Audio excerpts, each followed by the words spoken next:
नमस्कार। सीखो सिखाओ चैनल के अंदर आपका हार्दिक स्वागत है। आज हम एक डिफरेंट टॉपिक पे बात करने जा रहे हैं जो है कंस्ट्रक्शन। यानी आप अगर कंस्ट्रक्शन करने जा रहे हैं, नया मकान बनाने जा रहे हैं, तो उसमें क्या करना है उसके बारे में आज हम आपको जानकारी देंगे। इसी तरह से हमारे आगे वीडियोज़ भी देखते रहिएगा, अलग अलग टॉपिक पे इस तरह की जानकारियाँ उपलब्ध कराते रहेंगे। तो कंस्ट्रक्शन में कुछ पॉइंट्स लिख के लाया हूँ आपके लिए, देखिएगा ध्यान से सुनिएगा। कि फर्स्ट कि सबसे पहले डिपेंड करता है एरिया ऑफ कंस्ट्रक्शन कि आपका नीड क्या है, आपका बजट क्या है। तो पहला पॉइंट। सेकंड होता है कि अब आपको क्या करना है, आपकी नीड पता चल गई आपको और आपको पता चल गया कि अपना बजट कितना है अंदाजन। फिर आप आर्किटेक्ट को कांटेक्ट करिए, सर्च करिए कि आर्किटेक्ट ऑनलाइन करिए या ऑफलाइन, जो भी आपके फ्रेंड्स हैं जो उनसे पूछ सकते हैं। फिर आप जाकर के आर्किटेक्ट के मिलिए, उनको अपना साइट प्लान वो दीजिए और उसके बाद में उनको बताइए कि आपकी नीड क्या है, how many rooms you want, और उसके बाद में और आपका बजट क्या है। जब वो आपको दे दें, वापस से बना करके दे दें नक्शा, तो आकर के अपने फैमिली मेम्बर से डिस्कस करिए कि देखिए कि ये रूम है, ये हमको इतना रूम है, इस जगह हमको पर्टिकुलर ड्राइंग रूम चाहिए, लिविंग रूम चाहिए, बेडरूम चाहिए। तो ये सारा चीज़ें आपकी अपने फैमिली मेम्बर से डिस्कस करके और उनको वापस से दीजिए, फिर उसको फाइनलाइज करवाइए। उसके बाद में जब वो नक्शा जब फाइनलाइज हो जाए आपका, तो आपकी जो भी लोकल अथॉरिटी है वहाँ पे दीजिए उसको अप्रूव कराने के लिए। अब देखिए आपका जो भी बजट है, अब आपको क्या लोन की रिक्वायरमेंट है। अगर आपको लोन की रिक्वायरमेंट है तो अपने बैंक से या डीएसए से कांटेक्ट करिए और जो भी है रेट ऑफ इंटरेस्ट लिख करके उसको आगे काम कर सकते हैं। इसके बारे में एक डिफरेंट वीडियो में हम आपको और जानकारी देंगे। देन आता है कि अब आपने आर्किटेक्ट का हो गया, अब आप कॉन्ट्रैक्टर को सर्च करिए। कॉन्ट्रैक्टर को सर्च करने के लिए एक तो आप ये कर सकते हैं कि ऑनलाइन भी देख सकते हैं, दूसरा जो भी आपके फ्रेंड्स हैं या आसपास जिनको जानकारी हो उनसे आप कॉन्ट्रैक्टर के बारे में बात कर सकते हैं। फिर अब देखो, अब कॉन्ट्रैक्टर में क्या होता है, कौन कौन से कॉन्ट्रैक्टर आएंगे। Civil contractor, electrician, plumber, interior decorator, kitchen maker, railing maker, grill वाला, कारपेंटर, इस तरह से जो अलग अलग जो हैं वो उसमें आपके उनसे आपको कांटेक्ट करने का है। अब इसमें एक और पॉइंट है कि यदि आप चाहते हैं कि आपके पास टाइम की कमी है और आप बहुत ज़्यादा टाइम नहीं दे सकते, तो काफ़ी इस तरह से आपको कॉन्ट्रैक्टर ऐसे मिल जाएंगे जो कि आपको विद मटेरियल और विदाउट मटेरियल दोनों तरह से वर्क करते हैं। अगर आपके पास में ज़्यादा टाइम नहीं है या आप अपना टाइम बहुत ज़्यादा नहीं दे सकते हैं, तो आप कॉन्ट्रैक्टर को पूरा दे सकते हैं कि हमको ये चीज़ बना के दे दे, उसको खरीदना उससे रेट डिसाइड करके। और आप चाहते हैं कि नहीं हमारे अकॉर्डिंग चीज़ें हों, मैं चीज़ें करूँ, तो उसमें आपको फिर सिर्फ उनको आपको सामान ला के देना होगा। अब आपको क्या करने का है, इन सब से बात करके अपनी रेट डिसाइड करनी है, एग्रीमेंट बनाने का है। उस एग्रीमेंट को बना के रख दीजिए। फिर वो जो आपने नक्शा बनाया है उसको, उसकी 2 कॉपीज़ रखिए, एक कॉपी अपने पास रखिए, एक कॉपी कॉन्ट्रैक्टर को दे दीजिए और एक जो अप्रूव्ड कॉपी है मेन, उसको आप जो ओरिजिनल है उसको आपने सेफ रख दीजिए। अब किन से कांटेक्ट करना है कि आपको रॉ मटेरियल चाहिए, तो रॉ मटेरियल में ब्रिक्स है, सीमेंट है, बजरी है, कंक्रीट है, अदर रॉ मटेरियल सप्लायर को से कांटेक्ट करिए। कोशिश ये करिए कि आपका फ़ोन पे काम हो जाए कि आपको रिक्वायरमेंट है, आपको कॉन्टेक्ट करने का इतना चाहिए हमारे को, आपने फ़ोन किया, उन्होंने आपको उपलब्ध करा दिया। फिर आ गया, हाँ सबसे इम्पॉर्टेंट, टर्माइट ट्रीटमेंट ज़रूर करवाइए। ये सबसे बेस्ट रहता है कि आप नींव के टाइम में ये चीज़ करवा दें, ताकि टर्माइट्स आपको आपके मकान को फ्यूचर में ख़राब ना कर सकें। तो वो जो टर्माइट ट्रीटमेंट के लिए आजकल काफ़ी लोग कंपनी ऐसा करती हैं, उनसे कांटेक्ट करके और आप टर्माइट ट्रीटमेंट करवाइए। फिर आता है गैस सिलेंडर की। अब वो चालू करने से पहले क्या क्या चीज़ें और दिमाग में रखनी है। गैस सिलेंडर आजकल कॉन्सेप्ट चल रहे हैं कि जो गैस सिलेंडर है वो बाहर रहे, किचन में ना रख करके बाहर रख दिया जाए, वहाँ से पाइपलाइन सप्लाई कर दिया, ये आपको पहले से करवाने के हैं। उसके बाद में सबसे ज़्यादा इम्पॉर्टेंट जो आपको और देना है कि घर जो आपको बना रहे हैं उनमें वो बहुत ज़्यादा एयरी होना चाहिए, सनलाइट पूरी उसमें आनी चाहिए, ताकि क्योंकि आप हर टाइम कूलर एसी नहीं चला सकते हैं, तो एयरी रहना चाहिए ताकि फ्रेश एयर उसमें आती रहे। फिर अब आपको एक और चीज़ देखनी है, बाद में जब आपका मकान चालू हो गया तो आपको फर्श कैसा लेना है, आपको टाइल्स पे जाना है, आपको स्टोन्स पे जाना है। स्टोन्स नो डाउट थोड़े से मजबूती के नाम होता है, टाइल्स फैंसी होती है, लेकिन आजकल काफ़ी अच्छी अच्छी टाइल्स आ गई, वो मजबूत भी हैं। अब आपका ये डिसाइड करना है कि हमको क्या करने का है। तो अब जैसे अब स्टोन पे गए तो स्टोन में भी अलग अलग है, जैसे आपको ग्रेनाइट पे जाना है, मार्बल पे जाना है। अब आपको फिर मार्बल में आप ही फ़र्क, आप जब मार्बल लेने जाओगे तो उसमें साइज़ है, जितना छोटा साइज़ वो आपको बजट देखना है। छोटा साइज़ है सस्ता मिलेगा, बड़ा साइज़ है महंगा मिलेगा। सिंगल थप्पी है, उसमें सिंगल थप्पी यानी बड़ा जो आता है ना ब्लॉक, उसमें से कट करवाने का है आपको, तो उसके अंदर क्या होता है डिज़ाइन सेम लग जाती है, तो वो उसके हिसाब से उसकी रेट्स होती है। जितना बड़ा स्लैब होगा उसके हिसाब से उसकी रेट्स होती हैं। दूसरा उसमें अब आपको देखना है कि फिर और रेट्स आती हैं, जैसे अलग अलग क्वालिटीज़ आती हैं, जैसे मोरवड है, मकराना है, राजनगर है, इटालियन है, वो इस तरह से अलग अलग जो है वो उसकी रहेगी। इस तरह से ग्रेनाइट है, उसमें कलर्स अलग अलग हैं, वाइट है, रेड है, इस तरह से।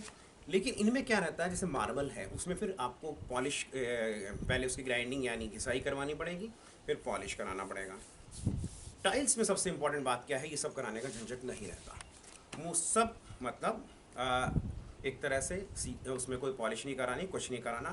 लेकिन आपको ये देखना है कि टाइल्स आपको टाइल्स का साइज क्या रखना चाहते हैं, रफ लेना चाहते हैं, मैट फिनिश में लेना चाहते हैं, ग्लॉसी में लेना चाहते हैं। दो चीज़ों का ध्यान रखिएगा, जैसे ग्लॉसी है जहाँ मूवमेंट बहुत कम हो रहा है, मतलब जैसे ड्राइंग रूम वगैरह है वहाँ आप ग्लॉसी ले सकते हैं जहाँ थोड़ी सी, लेकिन जहाँ जैसे बाथरूम्स हैं, बाहर है आउटर एरिया, उसमें थोड़ा सा रफ या मैट फिनिश में रखिए।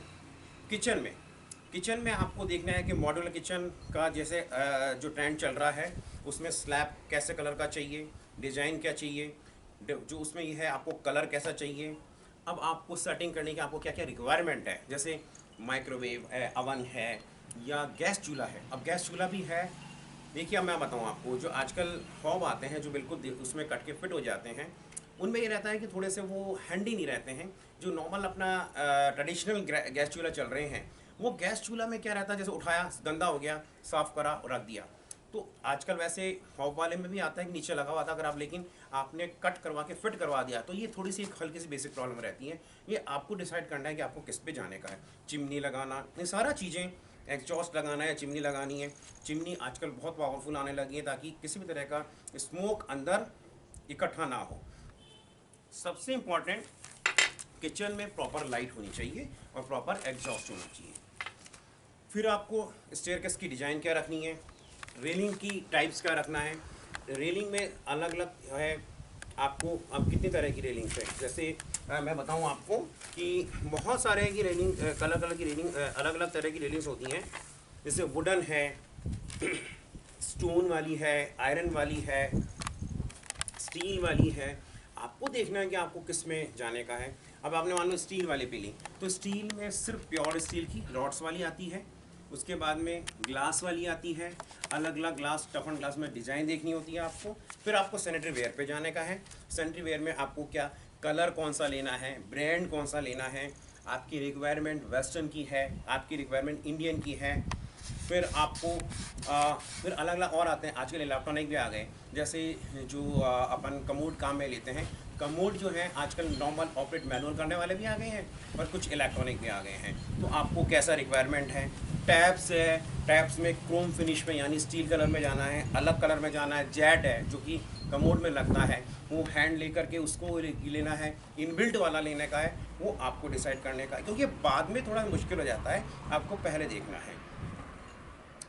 फिर वॉश बेसिन वगैरह जो हैं या कमोड हैं, वो वॉल हैंगिंग रखना है या नीचे रखने का है, वो आपको देखने का है। तो ये सारी चीज़ें और ध्यान रखना है। उसके बाद में आता है बाथरूम्स में बहुत इंपॉर्टेंट ध्यान चीज़ें रखिएगा कि आपको कैसे करने का है, उसका साइज क्या है, आपको टब की रिक्वायरमेंट है, जैक्विज़ी लगाना है या शॉवर पैनल लगाने या सिंपल लगाने का है। तो ये सारा चीज़ अपनी रिक्वायरमेंट कैसे, लाइट में आपको नॉर्मल वैसे लाइट पे जाने का है, एलईडीज़ पे जाने का है। एलईडी से बिजली के बिल अच्छे मतलब कम आते हैं। पाइप जो अंदर प्लम्बिंग का जो पाइप आएगा उसमें पीवीसी पाइप पे जाना, जो प्लास्टिक पाइप लगते हैं अलग अलग कंपनीज़ के हैं, आप यू हैव टू सर्च। और या जीआई पे जाना, जीआई मतलब जो लोहे के लग रहे हैं।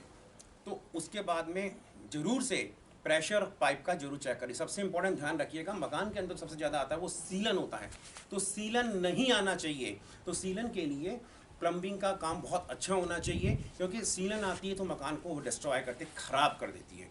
तो इसी तरह से छत पे भी सीलन का एक ध्यान रखना है। वाटर टैंक आपको प्लास्टिक का लगाना है, आरसीसी लगाना है।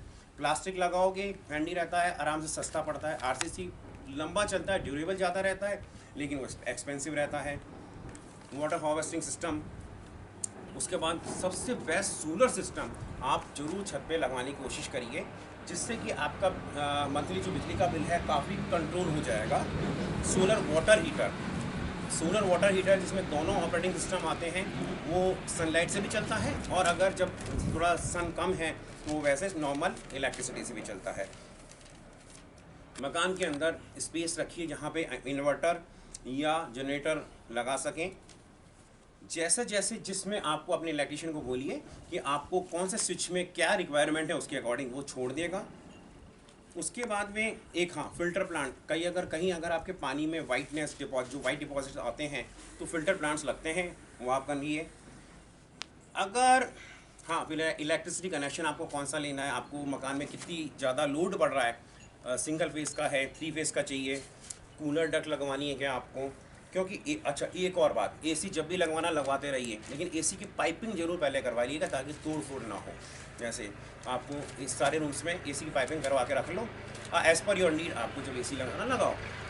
अच्छा एक और ध्यान रखें, मेनली जो बड़े हॉल्स हैं, लिविंग रूम हैं, उसमें एसी के साथ में कूलर का ऑप्शन भी रखिए, क्योंकि बाद में जो वायरिंग है और जो पाइपिंग वाटर सप्लाई है उसमें करने में थोड़ा थोड़ी होती है, तो करके रखिए। क्योंकि नॉर्मली दिन भर अपन जो है दिन के टाइम में कूलर चलाते हैं, कि 24 आवर्स एसी में रहने से क्या होता है कि वैसे भी मेडिकल भी सही नहीं रहता है। दूसरी बात, फ्रेश एयर उसमें कम आती है। तो आप जैसे जब आपको नीड है, लग रहा है आपको एसी चलाना है तो अब एसी चलाओ, जब लगता है कूलर चलाना है कूलर चलाओ, दोनों ऑप्शन रखिए अपने पास में। अब थीम ऑफ रूम कैसे रखनी है कि आपका डॉटर का रूम कैसा है, सन का रूम कैसा है, पेरेंट्स का रूम कैसा है, खुद का कैसा है, वो देखने का आपको। फॉल सीलिंग की डिज़ाइन, अगर आपको फॉल सीलिंग करानी है, डिज़ाइन एंड कलर, तो अगर आप चाहो तो डिज़ाइन एंड कलर जो हैं सारे ये नेट पर सर्च कर सकते हैं और अपने जो वेंडर उसको बता सकते हैं। और आपको लगता है कि ये सब हमारे लिए नहीं हो पा रहा है, तो आप इंटीरियर डेकोरेटर से कांटेक्ट करके पूरा कॉन्ट्रैक्ट उनको दे सकते हैं, वो आपको पूरा डिज़ाइन करके देंगे। इसके बाद में आता है सरिया। आपको जो अंदर मैं पहले बताना भूल गया कि सरिया कौन सा लगाना है, वो कैसा आपको डिसाइड करना है। सरिये 2 तरह से आते हैं, वेट से भी आते हैं, काउंटिंग से भी आते हैं।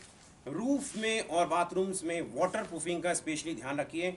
ऊपर छत पे जरूर, टेरेस पे आप स्टोन्स जरूर लगाइए ताकि पानी ना आए। एक तो वाटर प्रूफिंग करवाइए, और उसके बाद में जो भी स्टोन आपको मार्बल लगाना है, कोटा स्टोन लगाना है या नॉर्मल टाइल्स लगानी है, जो आपको लगाना है, ताकि लीकेज और की संभावना ना रहे, क्योंकि लीक होएगा तो पेंट भी आपका ख़राब होगा। बाथरूम में जैसे मैंने बताया रफ होनी चाहिए टाइल्स, और ग्रिल्स जो हैं उनके डायमीटर कितने रखने हैं वो देखने का है। और उसके बाद में आता है कि जैसे हार्ड कॉपी और सॉफ्ट कॉपी, जैसे मैंने बताया वो आपको पहले से रखनी है, जो भी आपके वो हैं।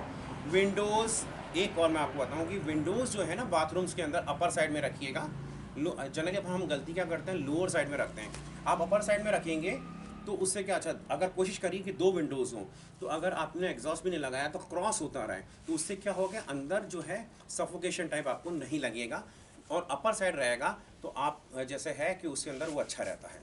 और दरवाजे कौन से लगाने हैं, खिड़कियाँ कौन सी लगानी हैं, है ना। दरवाजे खिड़कियों का विशेष तौर से ध्यान रखना है कि दरवाजे हैं, आजकल अलग अलग कंपनीज रेडी टू फिट भी आने लग गए हैं, या तो कारपेंटर से बनवाने अगर आपको कस्टमाइज करवाने हैं तो, या फिर आजकल रेडी टू फिट आने लगा है, वो स्टील डोर्स भी आ रहे हैं, बिल्कुल आपको वुडन फिनिश देंगे आपको, या फिर वुडन भी आने लगे। अलग अलग कंपनीज और सर्च करिएगा, अलग अलग कंपनीज रेडी टू यूज़ जो रेडी टू फिट जो है कि आप सीधे लाए और आपने उनको दे दिया तो उन्हीं का वेंडर आता है, नाप लेके जाता है और आपको उनको फिट कर देता है। या आपको नॉर्मल वे में जाना है तो कारपेंटर से उसके साइज का जैसा आपको जैसा बनवाना है वैसा वो आपको बना के देते हैं। घर का इंश्योरेंस जरूर करवा लीजिए, क्योंकि सारा चीज़ आप ही करते हैं, अपना पैसा लगाते हैं, लोन लेते हैं।